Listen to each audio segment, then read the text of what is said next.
Hello everybody, welcome to the United Stands. I'm Mark Goldbridge and it's Here We Go with Patrick Dorgu to Manchester United, and we're going to do this with a little bit of a twist as well, because I've been doing a lot of research on Dorgu and some stats around how he performs on crosses, how he performs on defensive actions and passing. So we're going to go into some of that as well, because I think traditionally, here we go, it's going to work out, we've paid this much, I hope he's going to be really good, and I think actually this is such a symbolic signing. We've actually got a bloody left back. Come on, it's only taken the Glazers 2 years. It's only taken INEOS 18 months. We've finally got something that every other bloody club has as standard. It's like putting a steering wheel on a bloody car. We've actually got a left back. And I think that is a like on the video. That is a comment. Let's get into it, because absolutely ecstatic. It's taken too long. It's not acceptable, but it's not Amrim's fault. He's only been here 2 months, and it's certainly not Dorgu's fault. He's not even been here 2 minutes. So let's celebrate the lad. I know a lot of you wanted Alvaro. I said to you, Alvaro was never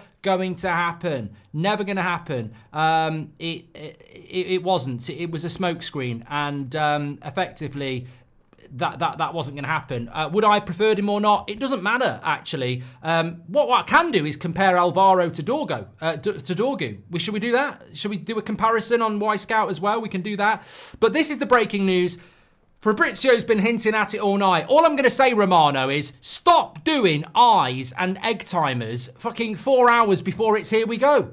I'm there at 5 to 3. You know, I'm just about to have a cup of tea and my afternoon nap, and he goes, eyes, download. I'm like, here we go, any minute now. It did it at about 2 minutes to 3 as well, so I'm thinking 3 o'clock, here we go. 7 o'clock, 4 hours later, come on. I absolutely hate waiting for Here We Go. I really do, unless I want it over quick. Anyway, Dorgu to Man United, here we go. Verbal agreement in place with Lecce, documents to be checked in the next 24 hours. Fee will be 30 million euros plus 5 million in add-ons, not guaranteed. Long-term contract agreed with the debt player, first signing for Amrim. So look, 25 million pounds in English money, and add-ons of about another, 5. So it's 25 million going up to 30 million. I can deal with that. It's still a little bit over. It is still a little bit over, but I can deal with that. I can deal with that. I can do that. We can do that. We can do that. It is a little bit over, but look, I said this afternoon, we can't, I don't want to do that now. I think the criticism of the negotiations ends when the deal is done and begins again if the deal fails. We overpaid on Anthony, we overpaid on Martinez, we overpaid on Maguire, we overpaid on Bruno, we overpaid on Sancho, but it's not the player's fault and it's not Amrim's fault, and we get behind the player, which is what we do on this community anyway. New signings, young players. Patience is the word now. He's 20 years of age. He didn't set the price. He didn't do the negotiations. Amrim wants to bring him in. Let's get on with supporting this player, because having a left back is going to be revolutionary. I'm telling you that. And I'll tell you what, my glasses are steaming up. Not because I'm excited. Me and Seb were just doing our 20 minutes of indoor football. And I got a Here We Go. And I was like, oh my God, my glasses are going to steam up. They aren't as bad as I thought they were going to be, but I'm a little bit out of breath. Yeah, look, it's going to be game-changing for Manchester United. There's talk of the wages, by the way, being as little as like 60 grand in total a week, even in a couple of years. The wages are good, and you'd expect that. And look, the cynic in me is that Man United are going to buy young players with the potential to sell them because it's pure profit. Dorgu doesn't fit into that category, because you're not going to sell Dorgu for £30 million anytime in the next 5 years. Heaven, Obi Martin, Mainu, Collier, Garnacho. We need to keep an eye on what they do with those players, because they might be farming them to be sold. We'll have to wait and see. But with Dorgu, he's going to be here for the next 5 years. How do you save money on players like that? Wages. Get the wages down. So if you did need to sell him because he's a bit of a flop, and we don't want that to happen, wages don't permit him being sold. So we are starting to get the wages down as well. And that'll be a byproduct of the cost cutting that INEOS and the Glazers are trying to bring in. So look, that's a positive as well. The player himself, look, we'll look at the player himself. 20 years of age, very exciting talent. I think when Mendes shut the door on a deal, Nuno Mendes, not George Mendes, when Nuno, because he's an agent, you might be thinking, what was he involved? Nuno Mendes wanted Man United at the start of January. He was the player that Amrin wanted because he worked with him at Sporting, and they were looking at him as that solution down the left-hand side. Things changed with Nuno Mendes. Man United adapted, and the next target from Amrin was Dorgu. He's the closest I can sort of see that's out there for what I'm looking for. Alvaro Fernandez was mentioned, but for whatever reason, Amrin never really felt that he was the right fit, even though many of you did, and I quite liked the player. Amrin didn't prefer Fernandez. He wanted Dorgu. United have gone and got that deal done for about £25 million. It is expensive for a 20-year-old, but it's not 80 million. It's not 50 million. We're talking about, for me, 5 million over what he's worth, which at the end of the day, let's just get on with it. It's not gonna, I don't think in 3 years' time, people are gonna be going, I can't believe we paid 25 million for a 20 million pound player. So I think it's fine. The fallout of this is how we pay for it. I mean, that's a conversation in itself. How will we pay for this deal? I think that will be very interesting, but very, very excited by it. And yeah, I think that before we go into the comparisons, this is going to be a player that will... Look, any left-back's going to transform us. I think when Malacia comes on, he's not good enough, but he gives you balance because he's left-footed. The way he opens his body up and moves down the left-hand side with a left foot, it's almost like, you know, you're eating a lasagna when you're used to bread. It's just, wow, that's what can happen. What we're hopefully going to see is a player that can play with a left foot who is 10 times better than Malacia. And I think that he has played a lot of games. I mean, I was looking at, so basically I've whacked this into Y-Scout. This is used by scouts and Premier League clubs around the world. And I've whacked a few things in like matches played, passes per 90, accurate passes, successful defensive actions. And I've basically put left backs in the top 5 leagues in Europe under 23. And when you look at matches played, he's in the top 5 this season for left backs under 23 in the top 5 leagues. He's played 32 games, level with Christiansen and Alt-Nouri, and then only Gutierrez at Girona has played more games than him, 35. So he's played a lot of games. I think he comes straight into the team. We'll have to have a bit of patience. I think scrutiny will be big, as always, for a Man United signing. I remember Patrice Evra coming into Man United at left back in January, and his debut was a bloody nightmare, and he became a legend of the club. So I think that we're going to have to be patient, but this is a player that Manchester United can put straight in to the team, and I think that it will make a massive amount of difference for us to have not only a left back, but somebody who primarily is better going forward. And in a back 5, I think that is really, really important.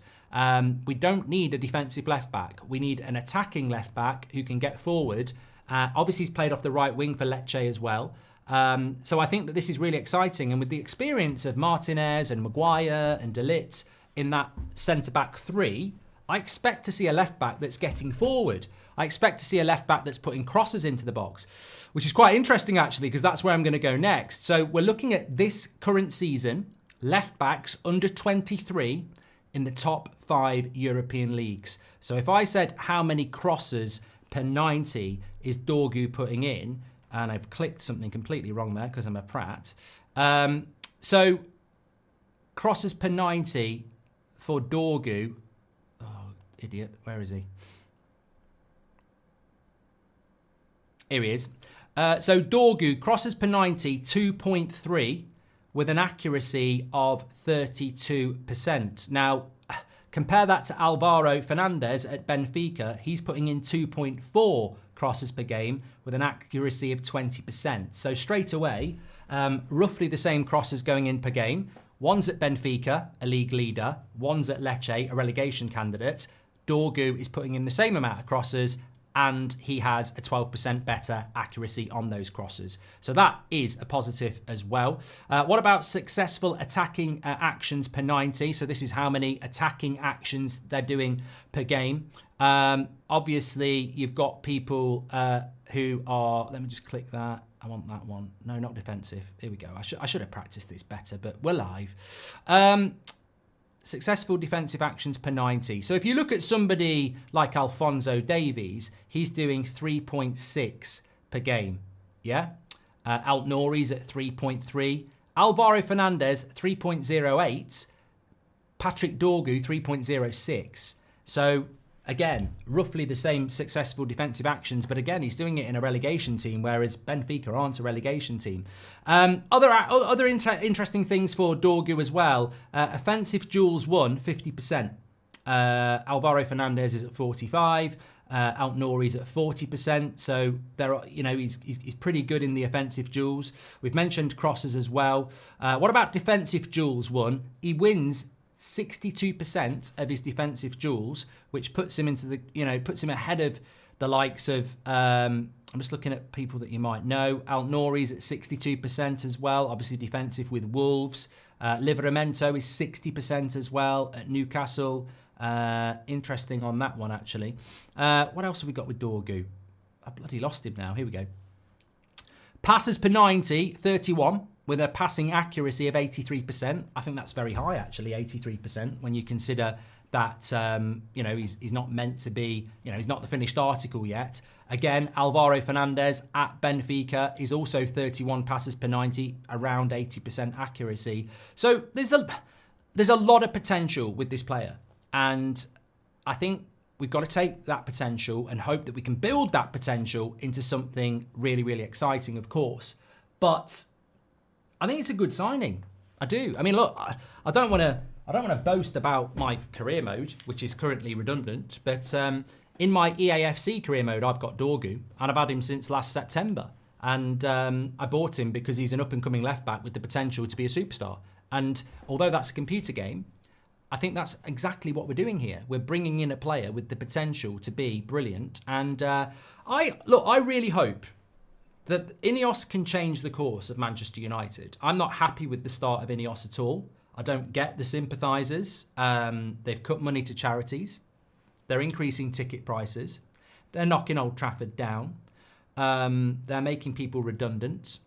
They've been flirting with selling Mainu and Garnacho instead of getting rid of their shit like Casemiro, etc. They've done a lot wrong. They brought a director of football in. They sacked him instantly. They gave They gave Ten Hag a contract. They spent £300 million on him. They then sacked him. They paid £15 million to him to bring a new manager in.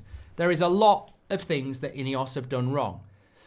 What they can get right, and they need to start getting things right, is they can start doing things like they've done today. They can start bringing in an 18-year-old from Arsenal and build him into a first-team player for the next 10 years. They can bring people like Dorgu in at 20 and build him into a first-team left-back who's one of the best in Europe over the next 10 years. But they need to do that. From the Busby Babes to today, Man United promote, develop talent. We don't promote and sell it. And that's my big concern at the moment. We've still got a few days left in this transfer window. I don't want to see Man United buying a potential left-back at 20 and selling a potential superstar who's been with us for the last few years at 20 to a bloody Premier League rival. So what I want to see is United building a future under Ruben Amorim with the likes of Mainu, Garnacho, Dorgu and all the other young players under 23. That's what I want to see. Because if that happens, we could be talking about a class of 25 in a new world with a new manager. And trust me, in 1989, when Sir Alex Ferguson was going to get the sack and we beat Forest 1-0 with a Mark Robins goal, nobody at that time was predicting that in 3 years' time there was going to be a class of 92 and United were going to dominate the Premier League for the next 20 years. Nobody was predicting that. So why not sit here in 2025 and go, with all this young talent we've currently got and we're requiring, why can't we build a future? Because we're not building a future with Casemiro and Rashford, even Bruno. You know, these players will be gone in the next 2, 3, 4 years. It's the next 5 to 10 years that we're looking at. And to do that, we can't be a selling club. We certainly can't be selling the young players. So this is what I'm looking at. But I'm very happy with the deal in the sense that I'm very happy with the player. I won't hear anything negative about Dorgu. I think it's universally been known for quite a long time that Dorgu, certainly since this time last year, that Dorgu was a player to keep an eye on. You know, in the hipster class, you know, the under 20s to buy that could be superstars. And look, most of them never do it. But here he is at Manchester United. He's built on that potential, and it's going to be really interesting. He's going to need a lot of support. He'll get that support from the fan base. He's going to need a lot of support from some of the senior players. I'm talking about I see De Ligt as a senior player now, Maguire, Bruno, Martinez. These players need to support him. And I'll tell you what else as well. I'll tell you what else is important. Luke Shaw. The Luke Shaw dilemma is over. Get fit, fight for your place, or get out. I mean, we don't need to worry about Luke Shaw anymore. And I don't know how many people are going to mention that tonight, but I just feel that Luke Shaw, when he's fit, is one of the best left backs in Europe. But when he's fit, ain't good enough. He hasn't really played in a year. And if Luke Shaw can come back to Manchester United and get fit and compete with Dorgu, happy days. But I feel that with Luke Shaw, for the last year, we've been like, when's he coming back and can he stay fit to save us because he's such a good left back? I think what we've done today is we've taken that argument out of the equation where we can chill and we can go, look, Dorgu hopefully is the future. If Luke Shaw gets back fit and stays fit and fights for his place, interesting. But if he doesn't, we got Dorgu now. And I think that's really important. And I think maybe when Ruben Amorim said, Luke Shaw's got a future at this football club, maybe this is what he was thinking. Like, if Luke Shaw can get back and get fit, he can compete for his place. But if he can't get back and he can't get fit, then we've got Dorgu now because we can't sell Luke Shaw. I can't remember how long his contract is, but we can't sell him. He's on good money and he's got a long contract. But so's Casemiro, so's Marcus Rashford. They're fit, they're not playing. So I think this is a step forward. I would argue that we probably do need another left-hand sided player. I mean, we can hope it's going to be Harry Amas. We can hope it's going to be somebody else. But very, very happy with this deal. Very, very happy with it. And I hope you are as well. The price, obviously, we just leave it. We leave it. I think that some of the negotiations, whatever. But the big thing for me is get him over to Manchester tomorrow, get the medical done, get him training on Friday. He goes straight into the team for me on Sunday. There's no adjustment. There's no laptop. There's no game time. He's been playing for Lecce. He's ready to go. This is the great thing about a January transfer window is, and this is another reason why doing business in January is a good idea. Because if you buy a player, they go straight in your team.